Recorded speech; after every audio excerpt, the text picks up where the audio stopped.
It's another Undressed podcast, isn't it? Hello, I'm Jeremy Taylor. Welcome to Wednesday Night Undressed, the podcast that reaches into the wobbly places other podcasts daren't venture. Join our panel for a thrilling threnody of rumbustical debate where the answers are always clear, simple, and a little wobbly, insofar as they can be determined to be demonstrated without any epistemological problems. Our regular panel tonight... Well, you know, we're not sure. There's people joining us all the time. Kathleen's with us. Hello. Coach Tyler seems to have come in out of the heat. Yes. Just Josh is here. Hello. Dr. Orlando is with us. Hello there, children. Engineering is Neil Rasmussen, and of course, our ever-famous technical advisor, Dr. Fernando. Yay! Hello. Hello, yes, and I'm Jeremy Taylor. So, this first question... is a little non-PC, and I'm thinking that being English, or British, I suppose, I should probably recuse myself from this. But anyway, I will ask him. You see, Jeremy, what's the difference between English and British? English is from England. British is from the British Isles, of which England is a part. The British Isles includes England, Scotland, Wales, and Northern Ireland. Well, a guy from Scotland might say I'm British. He'd probably say I'm Scottish. Yeah. Right, but Jeremy's from Britain. Well, are you from England. Are you from Missouri, or are you? He's from England. Got it. Okay. Are you from Missouri, or are you from America? I am Illinois, from Illinois. Oh, Illinois. Yeah. All right, Illinois. In fact. So you're from Illinois, or are you from America? It's sort It of depends similar. on where you're. Yeah, Front the depends who's perspective is. asking and what the context is. What I'm about, it's about 007 being a woman. So a black actor is to play James Bond. Okay, at least since 2012 with Idris Elba, rumours have abounded as to the possible successor to Daniel Craig. The franchise seems to have finally come through. It's been reported Lashana Lynch is going to be the new 007. And are we okay about this? Is it sexist and non-PC to say James Bond cannot be a woman? And your host should probably recuse himself from this one. Because what a lot of people don't know is that 007 is an appointment. 007 has existed since Queen Elizabeth I's time. There has been an 007 agent. For real. Look it up. So who wants to go? Let's get Josh, because he's just stroking his beard and he's twitching his muscles, and he looks like he's ready to go. So what do you think, Josh? 100% can be a woman. Can be a woman. And He can be a woman. the 007 character, agent, should, could, would be a woman. Don't like the except for one thing. Ah. There cannot be a bullshit double standard, right? So in every movie, James Bond uses sex to get what he wants, right? He sleeps with the bad girl to get the information. He, then she dies, or he sleeps with her, and then at the end she goes, "Oh, James," right? Like there's all of that. A lot of innocent girls get killed as well. So I would appreciate if there's not a double standard and she gets to do the same thing. She gets to sleep to get the information. She gets to fuck whoever she wants and have a good time. And society doesn't turn an eye and look down upon that character for that. And I think that could happen. So, question: what if the whole purpose of bringing in 007 as a female agent this time is to make fun or to change that dynamic? So, not to say that she can't, but she chooses not to because she realizes that there's a better way, and that leads to a person becoming a damaged entity. Don't be silly. Do a different fucking movie. Right? Remember that one with Timothy Dalton, right? Where they tried to kind of play that off as like, oh, he's not going to be a womanizer and all that stuff. Did not work. Right. Those ones sucked the worst. Bond is okay? about bonking. Yeah, Bond is about And no sex nipples. and espionage. Okay, so what are you going to call her?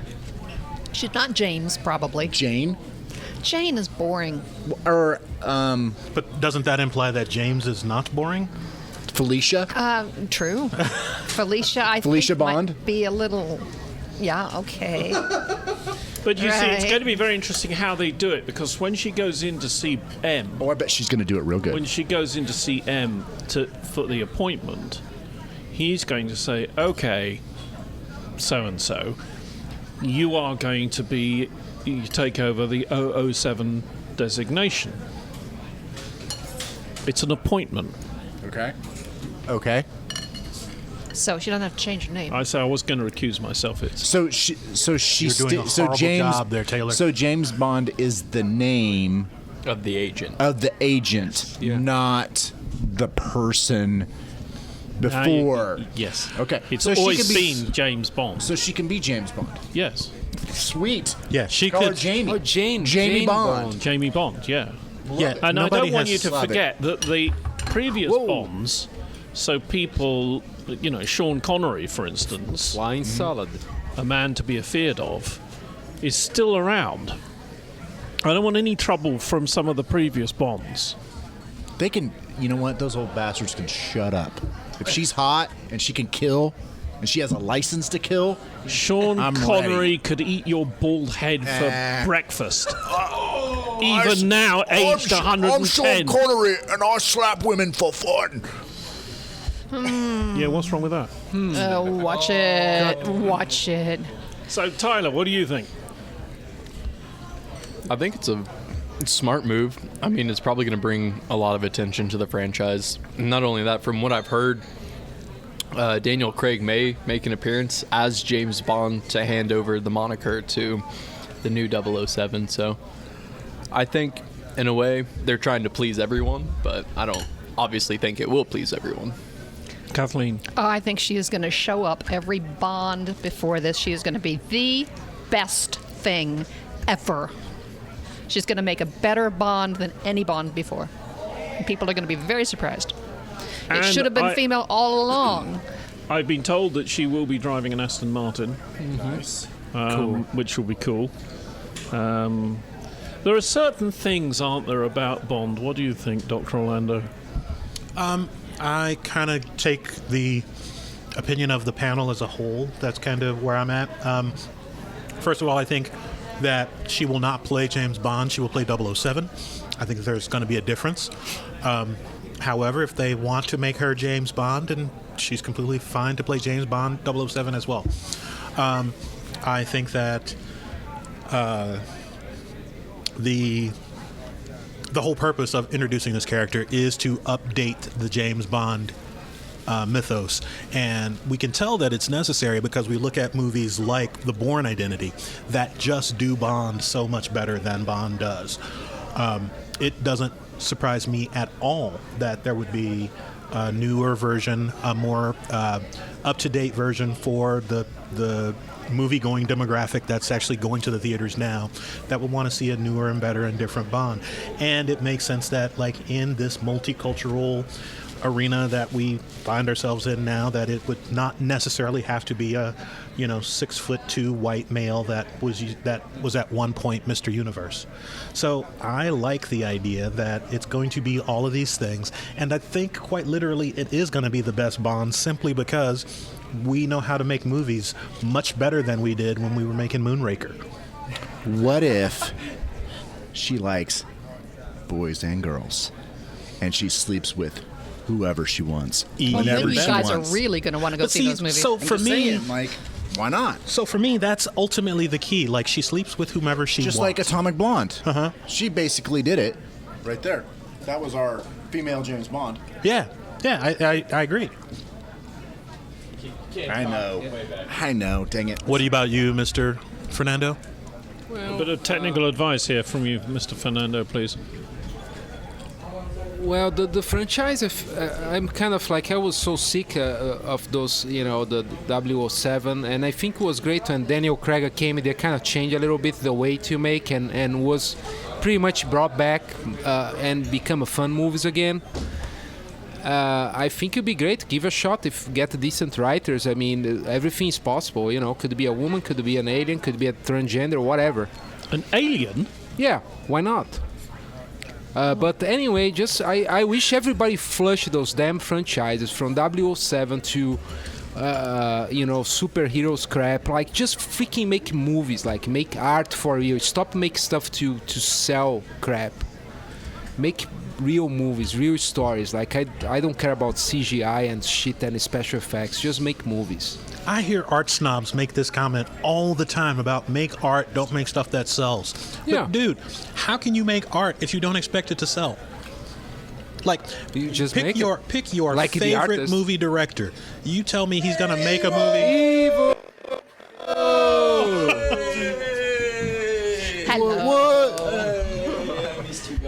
Missed you too, man. No, you didn't. You buggered off to bloody Bulgaria and wouldn't come back. Where are you, Neil Rasmussen? Welcome back. All right. Oh, he smells You make all a piece of European. art. You make a you piece do of smell art European. for an He does, audience. yeah. He smells of... all the time. For an Roses audience, and have bull appreciation. Now, it's not like, you pay 10,000 people and, How you doing, the 200 that you're gonna just animate the dragon and 300 that gonna bring bottles of Is that water. LSD? I mean, I think the dimension of the project got too big. You turn off? He turned everybody else off. He's listening to us. Should I rewind? You're turning me on. What was I talking about? You were talking about why you make art. Why do we make art? Well, just to make art, just for fun. But we don't make art for fun. Who I does? think that might Artists. be the problem. When? Now? Sometimes Presently? it's an escape. Well, Presently or Presently. no? yeah, that's why it's I think some not do art and some anymore. don't. I think the ones that do Make do that it from a judgment. position of privilege, or else they Oh, can't here do we it. go. Privilege. Uh-huh. What does that mean? That means if you're making art, it's because you have the money to not have to be able to do anything else. Oh, that is not true. There are lots of people that wait tables all day long and do things and make art. And those people that are making art are also making their art so that they can make a living off of it as well. Maybe. I want to drag That's my this point. back to the original. That's not because out of privilege, though. Count That's not, you're that- right. that is That not is out of not privilege, girls. not one bit. Girls, Count Ivanov has not joined in, and as Well, he's been in Europe, so he has to wait his turn. But I have been present. I have been present when he has played the part of a truly evil bad guy, villain, a real Bond villain. Yes, and I'm just interested in what you think. I mean, can James Bond be? Can he be a woman? And we don't. We're not terribly bothered what color he is, but I think, can he be a woman? Can we have then Daniel Craig immediately start playing Lara Croft? Would that be an option? Tomb Raider. Wow. No. There'll be just a little switcheroo. Daniel Craig, Lara Croft, and who is Lashana? Did you see Captain Marvel? Captain Marvel's friend. Okay, yeah, I saw Captain that. Marvel's friend yeah. with the young daughter. Okay, Yeah. so that's her. That's Lashana Lynch. But I mean, I don't have a problem with it.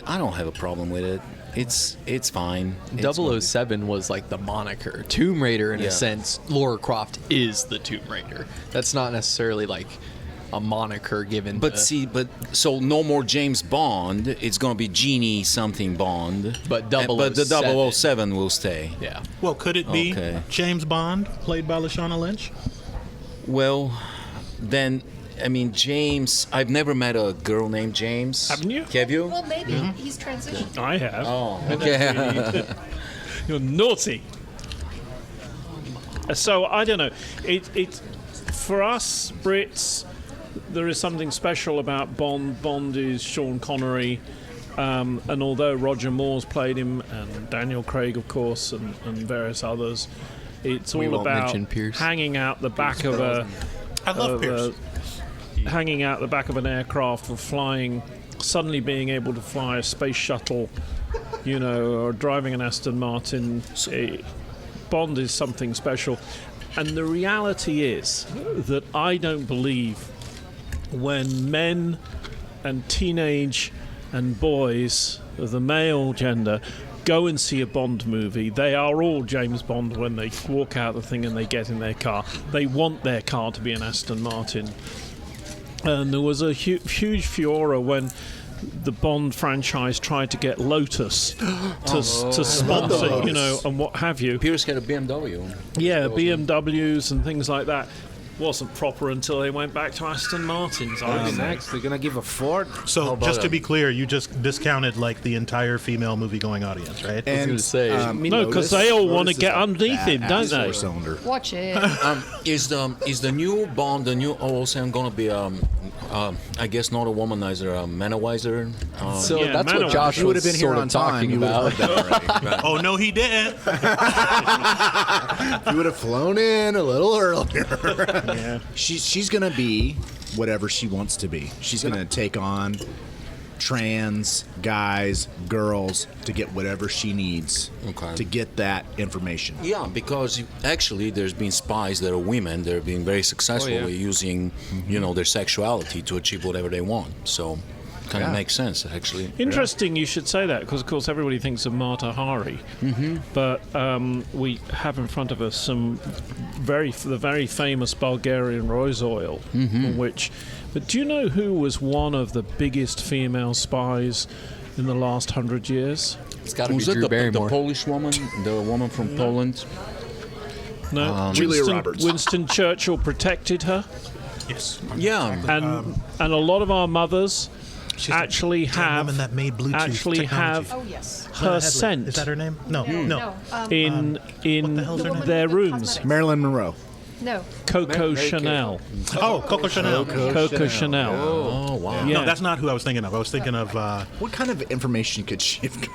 Oh, she was a holy terror. Different story, completely different story, but we could do a whole podcast on Coco Chanel and what she got up to and who she had relationships with. Fascinating. Tell me, boys and girls, if you could listen to the conversation, fly on the wall style, that went on during a past meal from history, what group or event would you pick? And I'm meaning not your parents or your relatives.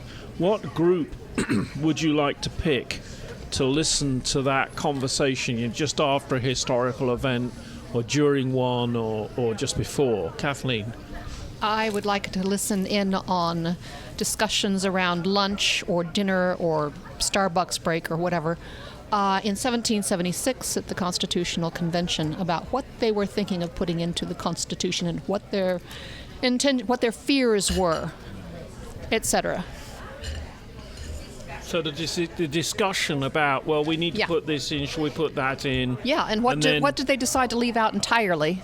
Because they decided it wasn't appropriate in a constitution, but was something they would have liked to put down as a guideline as well.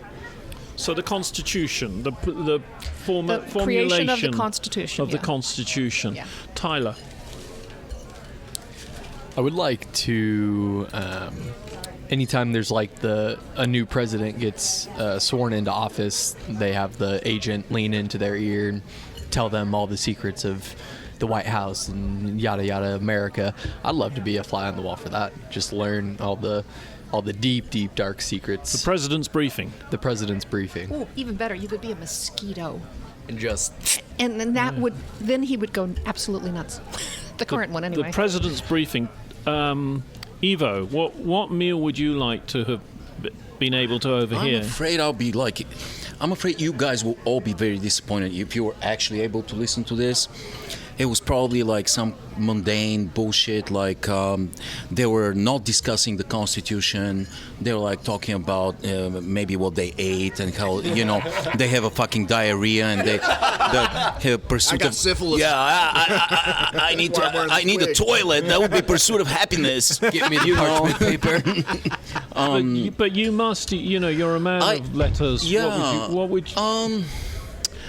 I would like to listen to a conversation between Dick Cheney and his consciousness. That would be a very, very interesting and short conversation. I would like to listen to something that's been taken away from us, like the conversation that Trump had with Putin? Because I have a feeling that a lot can be revealed about this relationship and about the very peculiar behavior that we've been witnessing for 3 years now from our president. And I want this conversation that lasted, half an hour? There was American translator was not allowed to be present for the first time in history, and not a single word or a comma or a punctuation mark has been allowed to leak from this conversation. I want to know what happened, what transpired. Oh wow, thank you. Mr. Taylor, what about you? Me? Oh, well, for me, it would be the dinner that was going on at the Prime Minister's residence, Chequers, on the 7th of December 1941, which was Churchill was Prime Minister. The American ambassador was there, Averell Harriman was there, and they just finished their meal. They had the wives were there. Harriman's daughter, who had just become into her late teens, she was there. And the Churchills had made a mistake about her birthday, and that was the big thing. They were very embarrassed because they got the girl's birthday wrong. Oh, Churchill was like, "Oh, I've got the runs." Yes, and damn American rubbish food. What had happened was that Harry Hopkins, who was one of Roosevelt's big advisors, had given Churchill a portable radio. They were very rare then. They had a lid which you opened up and the radio came on. Didn't have portable radios, but he'd been given one. And his butler, Sowers, would bring this radio in to dinner at about 5 to 9 so they could listen to the BBC News at 9 o'clock. They listened to the news, and right at the end of the news, they heard that the Japanese had attacked Pearl. They didn't say Pearl Harbor, they said Pearl. And so they all thought, the men thought that the Japanese had attacked some shipping on a river, the River Pearl, in Indonesia. And then Sowers, the butler, came running in and said, Sir, do you realize the Japanese have attacked the American base in Hawaii? And Churchill left with his two American colleagues, got on the phone to Roosevelt and said, is it true? And Roosevelt said, oh yes, we're all in it now. What I find fascinating, as this is my pet thing, is that Churchill didn't get all worked up about and surprised about it. The Americans were very surprised. Roosevelt, on the other hand, was sitting behind his desk with people running around like chickens without their heads, very calm, as if he expected it to happen. And so I think that is the conversation I would have liked to have been around when Churchill put the phone down and ordered some brandies, right? And they were talking about it. It is said that Churchill said that he slept the sleep of the dead that night because he knew that we had won the war. So, believe it or not, right? you and I could carpool, because I'm going to take it as a given that Roosevelt did know, and I would like to have been a part of the conversation where he found that out, and or not part of the conversation, been able to witness that and see what the deliberative process was to say, we are not going to react until the attack occurs. I know that is not documented history, but there's a pretty strong argument for the idea that Roosevelt knew ahead of time, and if it did, that would be the thing that I'd want to, the thing that's not family history that I'd want to go back and be a fly on the wall for. Like, these are the only 5 minutes of Churchill speak that Jeremy doesn't know verbatim. You know, he knows every second of Churchill's life except these 5 minutes. It's driving him insane. It's fascinating because people say living in America now, and Americans who were alive then, and there's now very few of them. Americans that are still alive, and they say no, they didn't know, and they didn't know. And the American American admiral in charge of Pearl Harbor, the commanding admiral, went to his deathbed saying he knew. he wasn't court-martialed. Wow. You would think that the admirals in charge would be court-martialed. They were never court-martialed, and the reason they weren't court-martialed was because if they'd been court-martialed, their lawyers would have brought in, we knew every single German spy in Hawaii. We knew who they were. And remember that we were breaking the German codes and the Japanese codes at that time. So we knew what the Germans were saying to the Japanese and so on and so forth. Let's not get boring. I want to ask you a question. So what you're saying, Dr. Orlando, is that effectively same time period, but you'd like to know... Well, we must talk separately because I'll tell you the answer to that. Did we get Dr. Fernando? We haven't had Dr. Fernando, so for a bit of technical... I mean, you might say, well, of course it would be impossible because the fly wouldn't survive long enough through the meal, would die 3/4 of the way through the meal. But fly on the wall, what conversation would you like to hear? Well, I'm it's very interesting points that all you guys made. Like, I kind of with Evo, that would be interesting 30 minutes on that, and every other side corner conversation you are too. But I would go a little bit more like now that's totally on the media. Maybe, I don't know, I can't say a conversation, but like everything that be inside Area 51. Yeah, We're storming it. All the BS or non-BS, whatever, like debunk and fly and then do some leak of everything that ever happened then. Did you see the latest meme? Yeah. It was like, They're amazing. It was Keanu. Naruto running. No. This is one I just saw today. It's Keanu and two other guys who I just can't think of who they are right now. And the meme says, "Fuck Area 51. We're storming ICE detention facilities." Oh.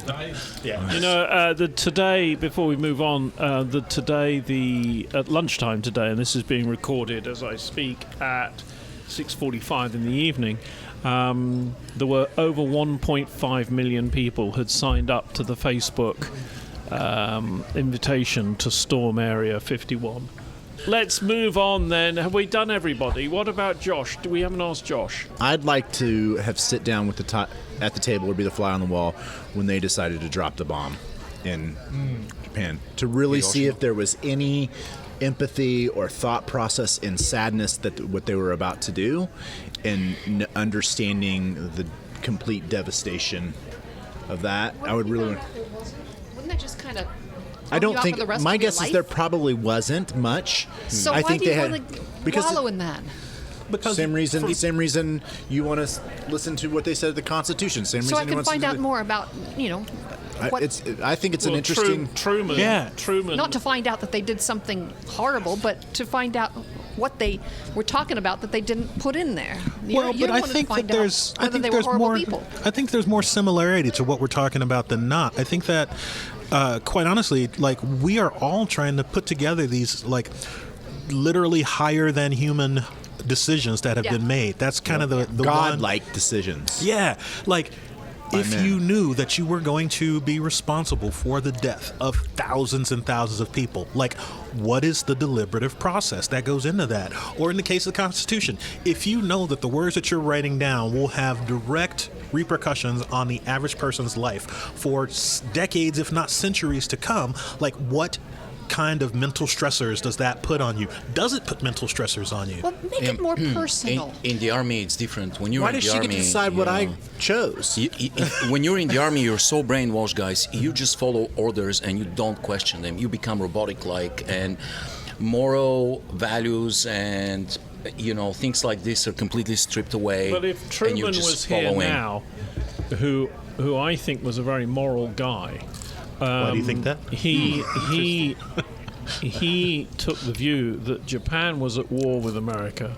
They had declared war on America, and that the Japanese did not want to stop the war. And interestingly, when they dropped the bomb, the war didn't stop there and then. It took weeks. And what actually got the Japanese to the negotiating table was the fear that the Russians were going to come into Japan from the north. and that they would lose Japan to the Russians. They were much more interested in losing Japan to the Americans. Come on, And you know the Japanese were already at the bargaining table before the bomb was even dropped. Yeah. I can tell you that they were not. They absolutely were. They were being visited by American diplomats the day the bomb was dropped. They absolutely were. I went to there's an incredible museum next to the Dulles Airport in Washington D.C. One of the best museums I've ever seen, and you go in and you get to see the actual Enola Gay, and you get to walk. There's what do you call it? A catwalk, a catwalk that allows you to walk right around it and look inside the interior of the airplane. I've never had a weirder, creepier feeling than looking at an airplane completely shining, perfectly clean, gorgeous looking on the outside. Looks like brand new. They really restored it. But the kind of creeps that it gives you is indescribable. It's just a nasty, nasty feeling. Looking inside where the crew is sitting and we're looking down, and I can't imagine, some of these people had struggled with their consciousness, long after they dropped the bomb. And some did not. Some slept like babies. The captain, who was the commander of the crew, I forgot, but he never had any problems with what he's done. It's interesting that people think, oh, well, they dropped the bomb. That's what And- he says. Well, yeah. True, but Yeah. people say, oh, they dropped the bomb and they killed millions of Japanese, and that wasn't what happened. And so one of the things I used to like to tell people is... What? No, thousands. Thousands. Thousands were killed. I'm not denying it happened. Thousands were killed. But it wasn't millions. And the reason they did it was because they knew that if they didn't stop the Japanese and make them pay attention, then the Japanese would just keep going until the Russians turned up. It's true that the Japanese and the Americans were sending cables to each other. I'm not saying that it was right or wrong that they did it. I'm just the debate of having You'd to do like to such have an been at impact. the debate, The yeah. impact, understanding what the impact would be. And it, maybe not directly killed 1 million people, but indirectly killed over 1 million people. I feel like they were sending also a message to Russia. What am I saying? I feel it's obvious. They were sending a message to Russia. It was the most It obvious was a message thing. to everybody in the world. Yeah. But especially to the Soviet Union. Yeah. Did we get everybody on answering? I think we Coach did. answer? We probably ought to move on because otherwise we would... No, but nobody wanted to discuss, to listen to what their parents were saying when they were Actually, I did. That was the question. deciding whether to have another denied baby or that. not. Well, we said not I related was about to to say, you. Was Jeremy, the I thought so. the Yeah. person said not related Yeah. to okay. you. Otherwise, I should read these things. Yeah. reading is fundamental. Yeah. Let's move on to another question if we can. Favorite album of all time, which I know has garnered telephone calls and lots of discussion. What is your favorite album of all time? And I'd like to go first to Dr. Orlando. Okay, go for it. Your name is Dr. Orlando. Oh, gotcha. So I have a question to Dr. start. Lewis Does Orlando, anybody Esquire. at the table have a favorite album? Yeah.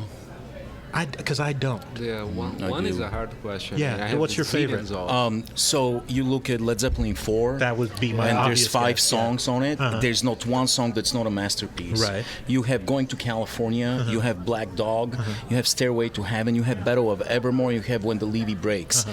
Every single song is they don't make albums like this anymore. There's some others that are really well balanced, like Breakfast in America by Supertramp is an incredible example. It's every song is brilliant. Then you have, Fleetwood Mac had an album in the 80s that was just brilliant. Not Rumors, maybe it was Rumors. That every song was incredible. And Pink Floyd obviously had a few conceptual albums that were great. But even Beatles, you look at their albums. The White Album. The White Album is good, but not every song is shit. great. Revolver. What I feel like it's kind of a cheat if you pick a 5-song album and say these are like all masterpieces when every other album that has 10 songs. Yeah, that's. I mean, it's not to discount what you're saying, because if I were to immediately, when I think of the question, what's my favorite album, Led Zeppelin 4 is the first thing that pops into my mind. Yeah. But my musical interests ebb and flow so very much. Now we go. That Yes. I can't pick a single one. And that's like, I'm looking at this question for literal days, saying if I had to have just one, I don't know that I could pick it. This was, I know I'm the host, but this is one of the problems I got, because it would be Breakfast in America for me. But I can go, Led Zeppelin, Uriah Heep, Wishbone Ash, loads and loads of bands from the 70s and 80s. Yeah. If it's not Breakfast in America, then it's Glenn Miller. Oh, yeah. Glenn Miller's, you might call it Glenn Miller's greatest hits, but Glenn Miller from 1944. Our generation, that is to say a generation ranging from 25 through 65. That's like 3 generations. Yeah. don't think of the impact that Glenn Miller had on the music scene in the 40s. I don't. People just don't give him the credit. That's because everybody that was alive back then was dead. We don't give people from the 50s credit for their music either. That's because no, it's like, put it this way, the reason that a 25-year-old is not crediting Glenn Miller for the influence that he had on music in 1925 is because they weren't alive then. And they are not able to. And now there's no contemplate going back more. that far. There's no more albums really. People That's don't the make any more ultimate albums. problem. Like they make every tracks. album that you're talking about. They are there. Yeah, They are but- there. It's not the same. But they are to support 1 or 2 tracks. Yeah, and remember how excited I when- was when you hold a album and you listen track to track and you flip it. And Oh my When we God. talk about favorite album, do we also throw in this because this was my debate with this question, was my favorite album / most influential? Like, it's a hard different to thing, right, yeah. but it's hard to decide when it's that one. What album changed? What album was that for you? That Your changed- most most influential. Yeah. Never mind the Bullocks. Here's the Sex Pistols. Because that changed my whole perspective and changed my life forever. Took me down a road of I where I feel am today. like I mean, it was- I am who I am today because of that album. That introduced me to fucking punk rock, man. I mean, that was changed my whole I don't know existence. that I could even pick a most influential album. I like music has been traditionally such a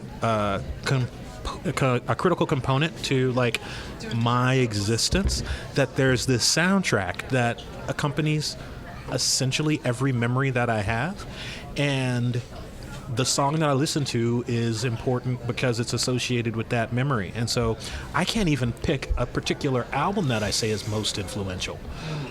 For me, it is literally just like,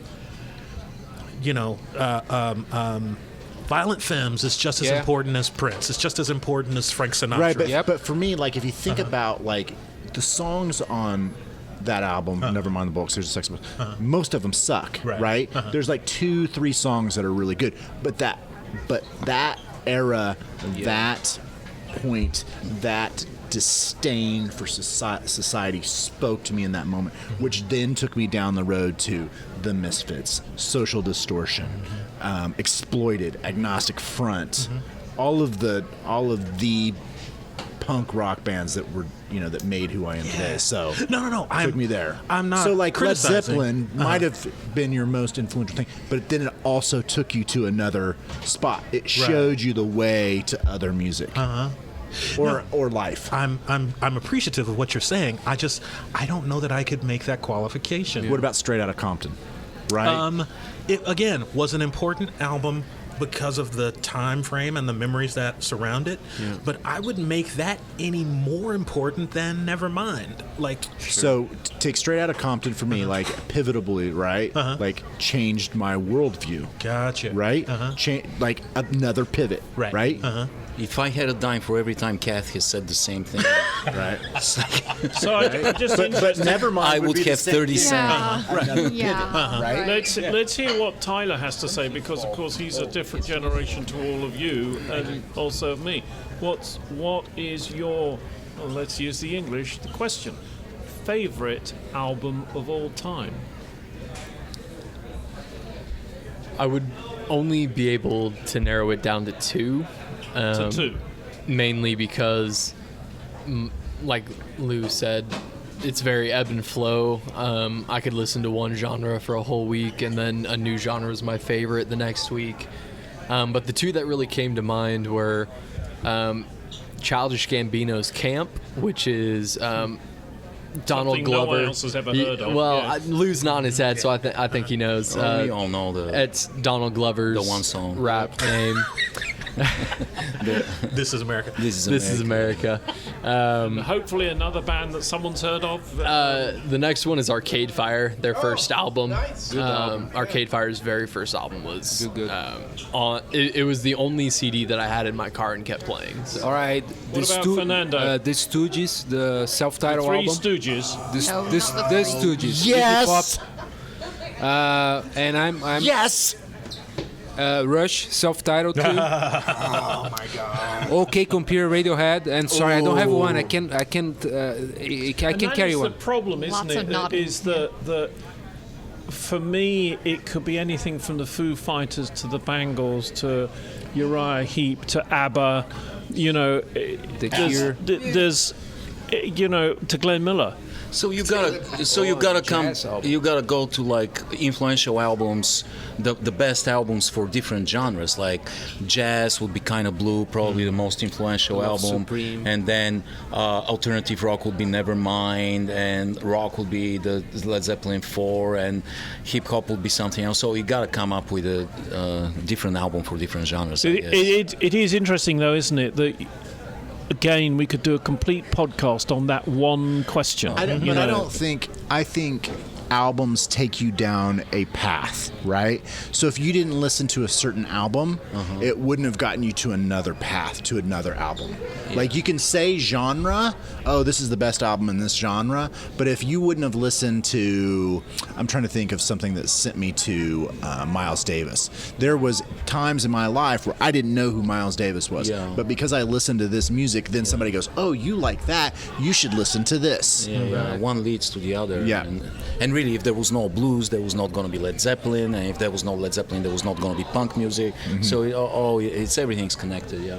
Well, there was punk music So, before Led Zeppelin. Yeah. Maybe. Let's do one more question if we can, because Count Ivanov is tired from flying. No, I'm fine. You look great. Yeah, he You does. look great. I But missed it's you. difficult when you're a vampire, you have to sort of catch the tailwinds and everything else. I don't care what everybody else said. They didn't miss you. I missed you. Plant-based meat substitutes are becoming a big deal. Yes. The Beyond Burger has the taste and texture of meat, and the Impossible Burger even bleeds when you press it, God forbid. Has anyone tried them, and what do you think? Oh yeah. I feel like I've talked about this before. You did, Have I? and that's why we brought this up, is because none of us have tried them. Yeah. Yeah. What do you think? Emil took me to a soccer tournament in St. Louis when Impossible Foods was testing the Impossible Whopper only in St. Louis, of all places. We both tried it with Jamie and with Emil. We went, that was the first thing we did, went to Burger King and got an Impossible Whopper. And I was in shock, to tell you the truth, because I have not eaten meat for 30-some years. Weirdo.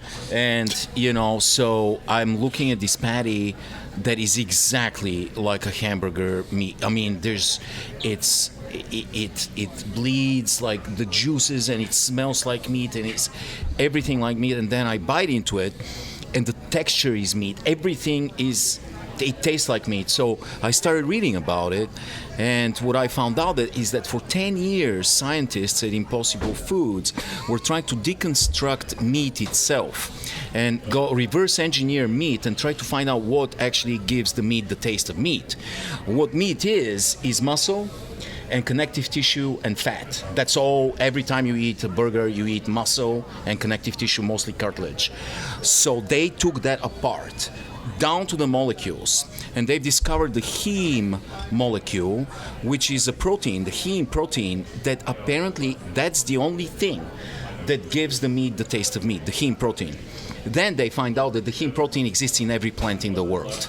In the roots of every plant, there's heme protein. It's called leg globulin in the plants, and it's very important for fixing nitrogen from the soil. So they take this protein and they engineer the patty using that protein and make it taste exactly like meat. It's the same thing that makes meat taste like meat. So that's what they use to create this patty, and then the texture is a different issue, but they worked on it for 10 years. Impossible Foods decided to start spreading the Impossible Whopper to other cities, and now it's in like 12 cities across the United States. They're running out of it. They can't manage to supply. The demand is enormous. 80% of the people that buy those are meat eaters. So it tastes like meat. It's a little more expensive, like 60 cents more expensive. But Warren Buffett is investing in Impossible Foods, and the other company that makes the same thing, it's called Beyond Meat. Yep. They just went public. And there's enormous investments from the gazillionaires of the world, and that tells you a lot. Leo DiCaprio too, I believe. Oh my God! Give me a fucking break. Matt Damon. They're gonna no more water. I don't know about Oh my Leo God. DiCaprio, but if Warren Buffett is investing in something, I would pay Do attention. you know how many times he's lost $1 billion?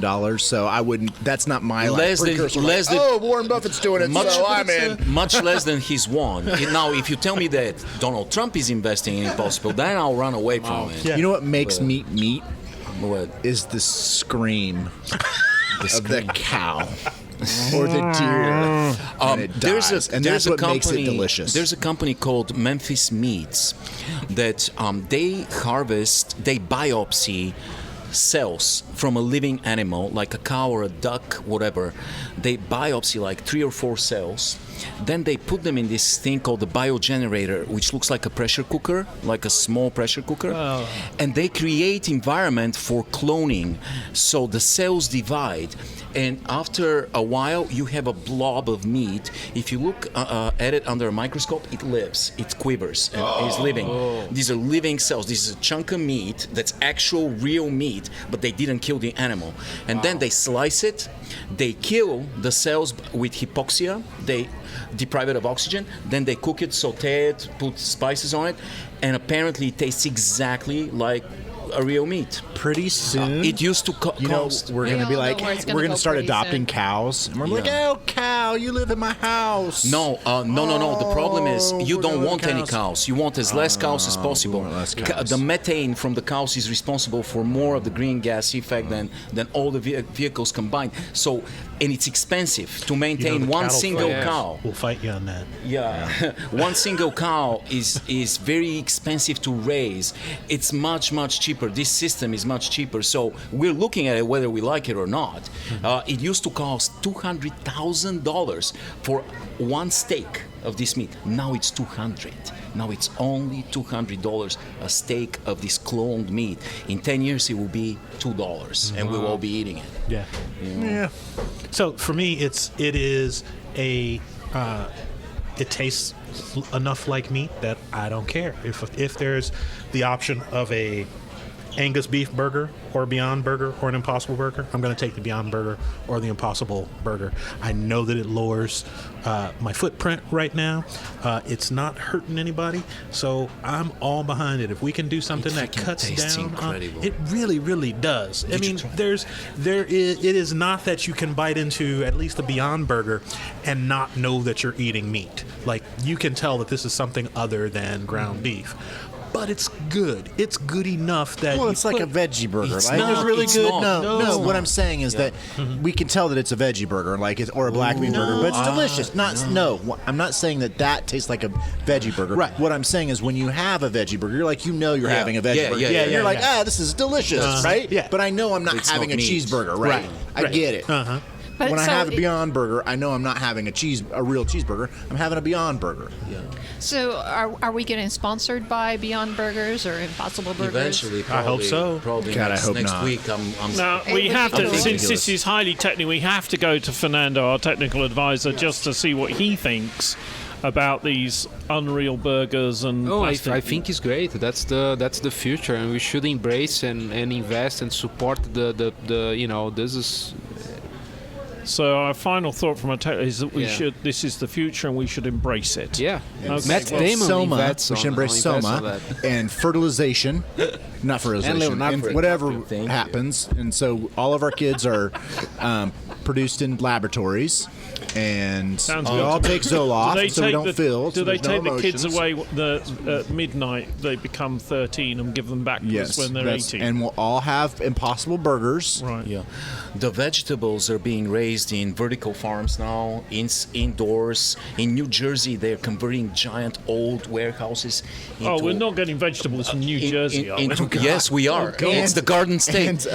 It's like Flint, Michigan. You We're getting them from Flint, Michigan. Too. you walk. That's where the Impossible Burger came from. Flint, Michigan. you walk into this old decrepit warehouse, much like the Conroy's pub, but you enter this cathedral. It has the same type of water system. This Blade Runner like cathedral, Blade Runner like cathedral with just green like floors and floors and floors of vegetation inside, and they're growing them aeroponically, not even hydroponically anymore. In texture, they have texture, and the roots are hanging low, and they're feeding them nutritional mist, saving enormous amounts of water. They don't rely on climate, on wind, hail, nothing. Grow them non-stop, and they can control the taste by pumping more hydrogen, more oxygen, or carbon dioxide, whatever they want, and they can change the taste and the texture of it. It's really bizarre, but that's where we're going. Now you're back, and yet from, we'll still have starving people in the world and Yeah. homelessness. You're back from, and I know you've not been spending much time with our sponsors. I wondered whether or not you had any luck with sponsors. I have not, but I just received a message. I haven't really talked to any of our anybody from our marketing department, but we got a message in. I got it right here. Amazingly. Yes. So we're sponsored today, and I don't even know who it is. We're sponsored today by. Oh wow. That's insane. That's the biggest surprise yet. The one and only Vladimir Putin is sponsoring us today, guys. It's unbelievable. And guess what? Instead of a boring copy, that I have to read, he has sent us a taped advertising message straight from Kremlin. Here he is, Vladimir Big Sexy Putin. His copy is called "This is Putin's Podcast Now," apparently. Hello! Здравствуйте! I have decided to sponsor your puny podcast after discovering it by accident. I am a little kinky, you see. I have a little Putin kinky kink. Last night, it was a cold and dreary evening in the Kremlin. So I wanted to Google American actress Christina Ricci undressed. But I couldn't remember her name, so I googled Wednesday undressed instead.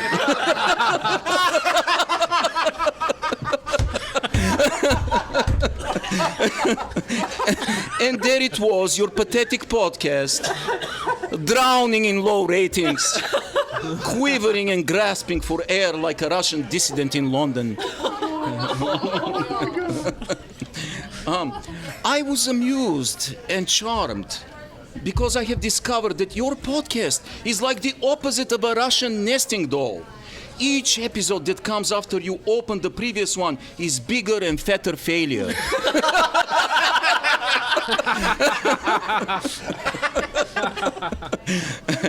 So I'm sponsoring you whether you want it or not. As part of our sponsorship deal, I offer you two choices. You get absolutely nothing and say wonderful things about me, or you say wonderful things about me and get absolutely nothing. If you don't agree with our, if you don't agree, there will be no consequences that are not lethal. This is a Putin-sponsored podcast now, and that means your British clown host must make comedic introductions that would make sense to a Russian listener, or any other listener, actually.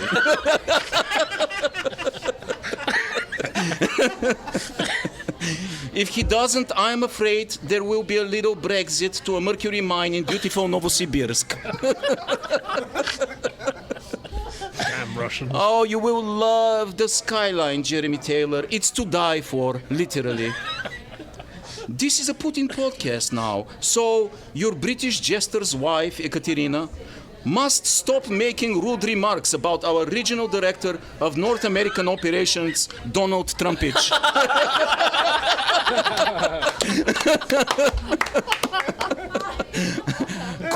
Code name Gagarin, Yurin Gagarin. Yurin. See, I came up with it, a little pee-pee joke.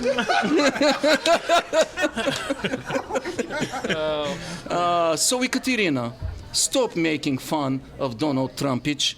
He's a true Russian patriot who has cost us millions of Facebook rubles and many a prostitute bladders. This is a Putin podcast now. So your sarcastic Harley Davidson psychologist Joseph must get a new tattoo. Joseph, it will be a tattoo on his face. Of my face. That is correct. Joseph will become Vladimir. That way I can watch you at all times. And every time you say something unsavory about Mother Russia, you will have to say it to my face.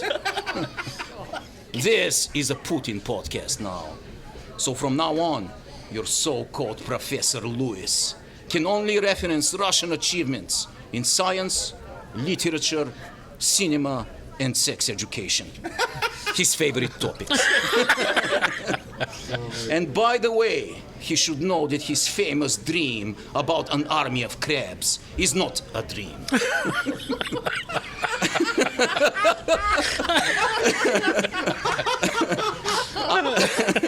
Our famous Baltic crab warriors have long had access to his extravagant domicile in the Overland Park area. And if Professor Lewis doesn't reference Russian achievements, I will make sure our Baltic crabs bring him here so I can make him a Russian citizen and exploit his superior intelligence at our Moscow laboratory. You should know, Professor Lewis, that I am not afraid of you. I have had my share of black Russians.